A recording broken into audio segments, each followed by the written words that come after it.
लो आगो लाग्यो आगो लाग्यो आगो लाग्यो आगो लाग्यो आगो लाग्यो।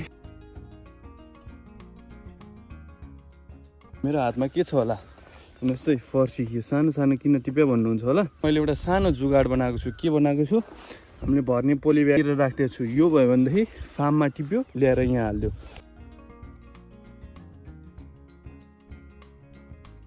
धनियाँ हेर्नु त कति मजाले उम्रेका। लहरा चाहिँ अलिअलि सुके छ, तर यो रोपेर यहाँनिरको रोपेर चाहिँ नि यसलाई जोगाउन सुकाउली राखेको बेडमा पनि आइसक्यौँ। अब यसमा चाहिँ पानी सर्र हालिदिनु पर्ने हुन्छ हामीले। हेर्नुहोस् त काँक्रोको बिउहरू चाहिँ यसरी लडेको हुनाले चाहिँ नि आज मैले सपोर्ट दिनको लागि यसरी चाहिँ नि निङ्गालाका हाँगाहरू ल्याएको छु। अब भने चाहिँ नि पहिलो काम भनेको चाहिँ नि यिनीहरूलाई सपोर्ट दिन्छु। अनि त्यहाँपछि आज मल्टिपल काम गर्नु छ। अब भोलिबाट चाहिँ नि लगभग 1 हप्ता जस्तो चाहिँ नि यो च्यानलमा चाहिँ नि भिडियो अपलोड हुँदैन। ओके, लङ भिडियो चाहिँ नि सर्ट भिडियो त मजाले अपलोड भइरहन्छ। एउटा कामको लागि म बाहिर जाँदैछु। हुन त फार्ममै हुन्छु। बिहान बेलुका त प्लान्टहरूलाई स्याहार सुसार गरि नै हाल्छु। दिउँसो भने चाहिँ म बाहिर निस्किन पाउँछु। त्यही भएर भिडियो बनाउनु बाहिर निस्किन्छु, भिडियो बनाउन चाहिँ पाउँदिनँ सबैभन्दा पहिला। त्यही भएर आज चाहिँ मल्टिपल कामहरू गर्नुपर्छ। सबैभन्दा पहिला चाहिँ यिनीहरूलाई चाहिँ नि अडेसा दिउँ है त गाइज।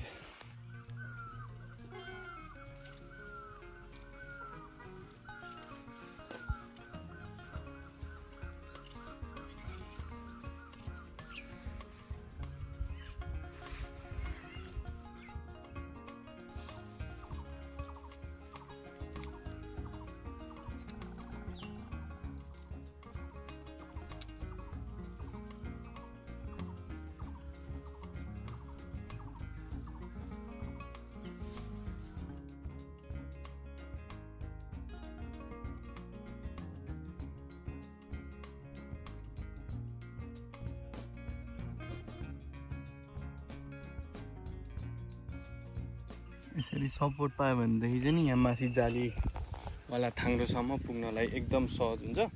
अब भने चाहिँ नि अब यो बिरुवाहरू लड्यो भनेदेखि चाहिँ नि हामीले डोरीसोरी बाँधेर यसलाई सपोर्ट दिनुपर्छ। अनि आजको मौसम चाहिँ पानी पर्ला जस्तो छ।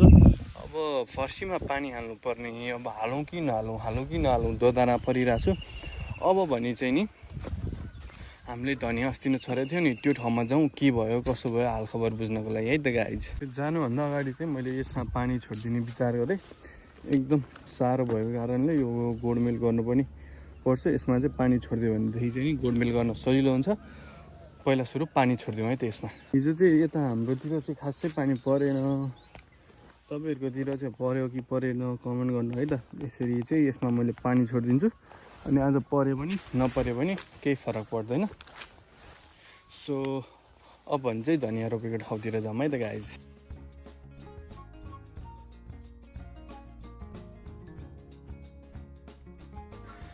धनियाँ हेर्नु त कति मजाले उम्रेका।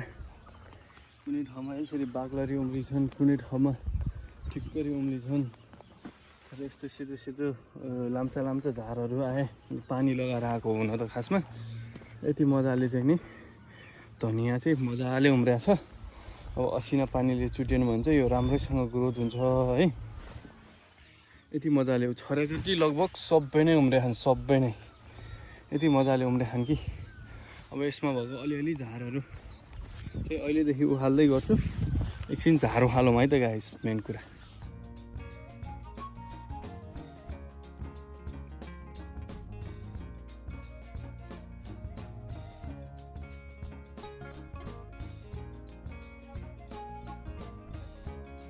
हेर्नु त्यहाँ कुलामा घाँस ठ्याक्कै यस्तै हुनु पऱ्यो क्या सबै। अरूमा चाहिँ यस्तो घाँसहरू उम्रिरहेको छ। यस्तोमा हेर्नुहोस्, यसमा त आधी गरिसकेँ, त्यसमा नि आधी गरिदिइसकेँ।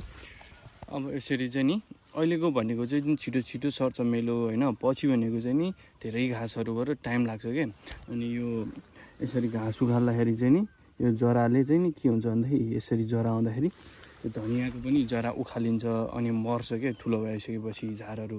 त्यही भएर सकेसम्म सानोमै झार उखाल्यो भनेदेखि चाहिँ नि उखाल्न पनि सजिलो हुन्छ। अनि अर्को कुरा भने चाहिँ नि धनियाँ पनि मर्दैन। यसरी चाहिँ नि 1-2 ड्याङ अझै उखालिदिन्छु है त गाइस। काम चाहिँ यस्तो लागिरहेको है। So let's go. यहाँबाट सरल गरेर उता परसँग लगभग 4 ल्याङ जति चाहिँ सक्यो। यतापट्टि चाहिँ अब बाँकी छ। अहिले भने चाहिँ अब फेरि म घरनिर जान्छु, किन भनेदेखि चाहिँ नि त्यहाँनिर मामा घरबाट इस्कुसको बिरुवा ल्याएको थियो, सेतो इस्कुसको। अनि हाम्रो पनि भएको हरियो मात्रै छ क्या। अनि सेतो इस्कुसको बिरुवा रोप्नको लागि घर नजिकै एउटा ठाउँ बनाउनको लागि जान्छु। अनि मैले टिकटक हालेको थिएँ, टिकटकमा चाहिँ नि कमेन्ट गर्नुभएको थियो, यसरी यसरी रोप्नुहोस् न, यसरी रोप्दा हुन्छ भनेर भन्नुभएको थियो। त्यही शैलीबाट रोप्छु। लेट्स सी हुन्छ कि हुँदैन। अब घरनिर गएरै भेट्नुपर्छ है त। यो फर्सी राम्रोसँग ग्रोथ नभएको देख्दा चाहिँ नि मैले चाहिँ यहाँनिर लाउने प्लान गरेँ। हुन त तल एभोकाडोको बोट पनि छ, मेन चाहिँ यसलाई फोकस अनि यतापट्टि फोकस गरेर चाहिँ नि यहाँनिर एउटा मजाले खाल्डो खनिदिन्छु। अनि त्यसमा मजाले मल हालिदिन्छु होइन। अनि मल र माटो मिलाएर चाहिँ नि टक्क लाएर चाहिँ नि अब इस्कुस रोप्नुपर्छ। लेट्स सी के हुन्छ हेरौँ है त गाई।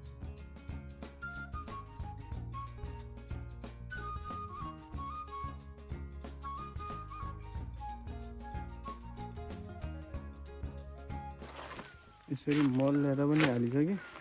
अब भनेदेखि चाहिँ यो माटो चाहिँ नि मलिलो पनि रहेछ, यसलाई मजाले यसले छोपिदिन्छु।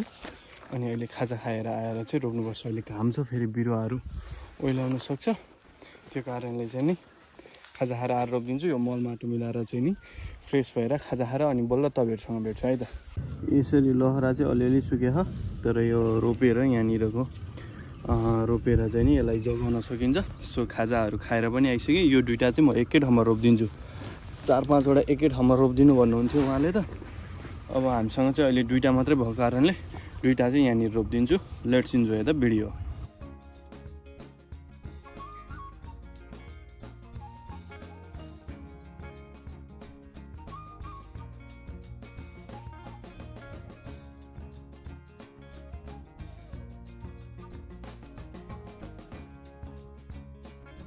रोपिसकेपछि पानी चाहिँ नि हाल्नु अति नै आवश्यक पर्छ। अब चाहिँ नि यो उम्रेर फलेपछि कस्तो देखिन्छ भन्नको लागि तपाईँहरूले यो च्यानललाई के गर्नु पऱ्यो, सब्सक्राइब गर्नु पऱ्यो। अब चाहिँ म डेली जस्तो पानी लिएर हालिदिन्छु। यो अलिकति सुक्खा ठाउँ भएको कारणले चाहिँ नि यो यस्तो हुन्छ। अनि यो फर्सी र हामीले तल रोपेको फर्सी एउटै हो, एकैचोटि बिउ राखेको। तलको फर्सी नि राम्रो भइरहेछ, यो फर्सी नि राम्रो भइरहेछ। अब यो फर्सी चाहिँ के कहिले खान योग्य हुन्छ भनेदेखि त्यो तलको फर्सी सकिसकेपछि चाहिँ यो फर्सी खानको लागि चाहिँ योग्य हुन्छ। अब जाउँ हामी फर्सीमा पानी हाल्नको लागि। यो फर्सीमा चाहिँ भोलि बिहान ल्याएर पानी हालिदिन्छु भने तलको फर्सीमा चाहिँ नि अहिले पानी हालिदिन्छु। पानी नपर्ला जस्तो छ। अब 1-2 हप्ता त फार्ममा नहुने भएको कारणले अलिक व्यस्तता रहने भएको कारणले चाहिँ नि अहिले नै पानी हाल्यो भने 1-2 हप्ता हाल्नु पर्दैन नि त। त्यो कारणले चाहिँ नि पानी हाल्न जाउँ है त गाइस। त्यहाँ एउटामा पानी लगाइसकेँ, यसमा लाग्दैछ। सो पानी पनि लिएर आइसकेँ। अनि तपाईँहरूलाई एउटा टिप्स मेरो हातमा के छ होला हेर्नुहोस् है। फर्सी यो सानो सानो किन टिप्यो भन्नुहुन्छ होला। यो किरा लगाइसक्यो। अब यो भित्र भएको लार्भा यदि माटोमा गएर वयस्क हुन लाग्यो भने त नि फेरि अर्को पालि अर्को लहरे फलफुलहरूलाई त असर गर्छ नि। त्यो कारणले चाहिँ हामीलाई अहिले नै नियन्त्रण गर्न सक्यो भनेदेखि चाहिँ अर्को पालि चाहिँ कुहिन एकदम कम हुन्छ है त। त्यो कारण मैले एउटा सानो जुगाड बनाएको छु। के बनाएको छु, हामीले भर्ने पोली ब्यागमा चाहिँ नि मजाले गौत हालिदिएको छु, गौतको बोतल। अनि यहाँनिर राखिदिएको छु। यो भयो भनेदेखि फार्ममा टिप्यो ल्याएर यहाँ हालिदियो।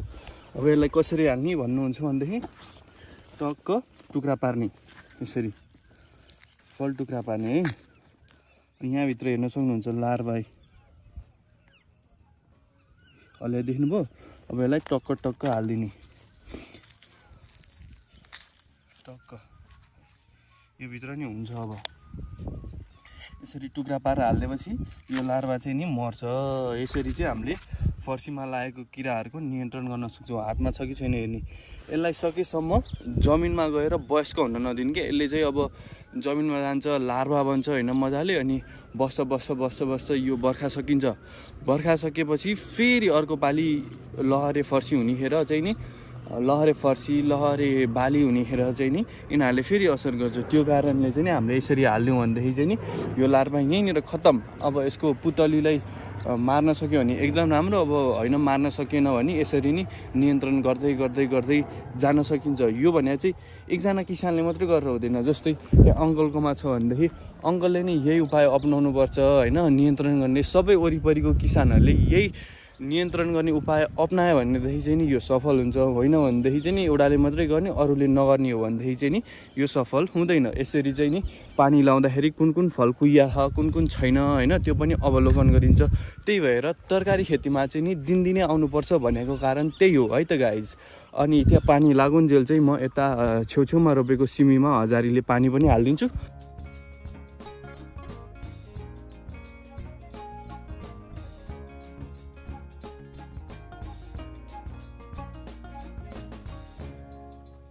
यहाँसम्म लिएर पुऱ्याइसकेँ यति धेरै हालेर मजाले एकदम भिज्ने गरी अस्ति नको भन्दा त 10 टाइम बेटर गरी नै पानी लगाइदिएको छु मैले चाहिँ तल तल आउने गरी। अब भने चाहिँ नि झाराए पनि यो लहराहरू ठुलो हुन्छ नि त त्यो कारणले चाहिँ नि त्यति धेरै असर नपार्ला भन्ने सोचमा छु म चाहिँ नि।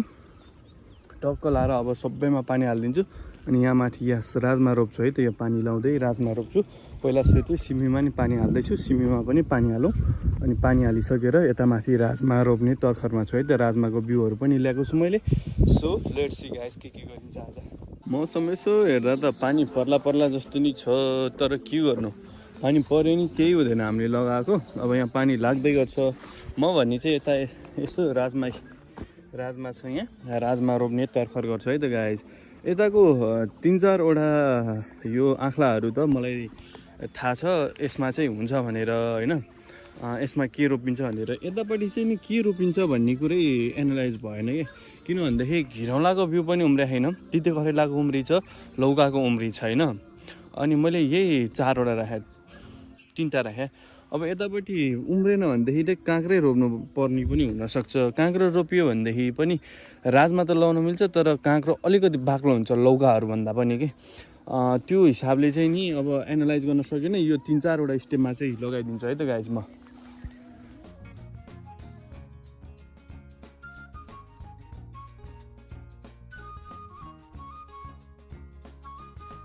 ल आगो लाग्यो पार्ट अफ जोक। त्यहाँनिर खोइ के जलाएको हो होइन, हाम्रो घर नजिकै अरू केही पर्छ जग्गा त। अब केही छैन। आगो लाग्यो गाइस, आगो लाग्यो, खत्रै आगो लाग्यो। This part of joke. अहिले चाहिँ हाइलाइट पनि एडिट गरौँ भनेर सोची मैले 81 होइन। अनि 2टामा रोपिसक्यो। यसरी चाहिँ नि ठाउँ पत्ता लाग्यो नि त। अब भोलि बिहान अथवा अहिले त भ्याइँदैन होला, भोलि बिहानै गर्छु म यो गर्न चाहिँ। टक्क लाएर यहाँ माथि पनि रोपिदिन्छु, यहाँ पनि रोपिदिन्छु, यहाँ पनि रोपिदिन्छु। यो 3-4वटामा चाहिँ गर्छु। अनि त्यहाँ पछि भनेको चाहिँ नि अब सोच्नुपर्ने छ कि अब गरौँ कि नगरौँ कि, दोमन भयो होइन। दोमन भएको कुरा अब खोइ लेट्स सी। अहिलेसम्म मेरो मुड चाहिँ चेन्ज भएको छैन, रोपिदिने नै विचारमा छु। ल यहाँसम्म रोपेँ, अब अझै 3टा बाँकी छ। यति चाहिँ गरेँ, माथिपट्टि छैन। अब भोलि बिहान आएर रोप्नु पर्ला जस्तो लाग्यो। अहिले रोप्न चाहिँ अलिकति चाँडो स्टार्ट गरे भए चाहिँ नि हामीले सबै भ्याउने रहेछौँ। अब केही छैन, जे हुन्छ राम्रैकै लागि हुन्छ। अब टक्क लाएर यहाँ चाहिँ यहाँ छेउछेउमा भएको पानी हालिदिन्छु। अझै तल 4-5वटा फर्सीको बिरुवामा चाहिँ नि पानी हाल्ने भएको छ। यसलाई चाहिँ यहीँ छोडिदिन्छु। सो पानी पहिला छिटो लगाउँ अब। अनि त्यसपछि गएर अकबरी खोर्सानीहरूमा पानी हाल्नुपर्छ। अकबरीलाई त भोलि बिहान हाले नि केही फरक पर्दैन, ताकि सरिसक्यो होइन। काउलीको बिरुवालाई चाहिँ मेन फोकस छ मेरो, हिजो हालेको छैन त्यो कारणले। अब यहाँ पानी लगाउँछ है त, यतातिर पुगिसक्यो है। अनि बत्ती बलिसक्यो, अँध्यारो भइसक्यो, पानी फेरि पर्दैन जस्तो लाग्यो। पानी हाले राम्रै भयो है। सो काउली राखेको बेडमा पनि आइसक्यौँ। अब यसमा चाहिँ पानी सर्र हालिदिनु पर्ने हुन्छ हामीले। सबैमा पुग्ने गरी चाहिँ पानी हालिदिन्छु। सो यति भन्दै आजको अँध्यारोले केही नदेखिँदो रहेछ है त, पहिला चाहिँ भिडियो इन गरौँ। सो यति भन्दै आजको भिडियो चाहिँ यहीँ अन्तिम गर्न चाहन्छु। यो भिडियोमा के कुराहरू मन पर्यो त्यो कुराहरू कमेन्ट गर्न नबिर्सिनु होला। अनि मन पर्यो भने पनि लाइक गर्नु होला, मन परेन भने पनि लाइक गर्नु होला। अनि यस्तै मिठो कन्टेन्ट चाहनुहुन्छ भने सब्सक्राइब गरेर जानुहोला। अबको केही समयमा फ्री भएपछि तपाईँहरूसँग भेटि नै हाल्छु। त्यति बेलासम्मको लागि सी यू गाइज।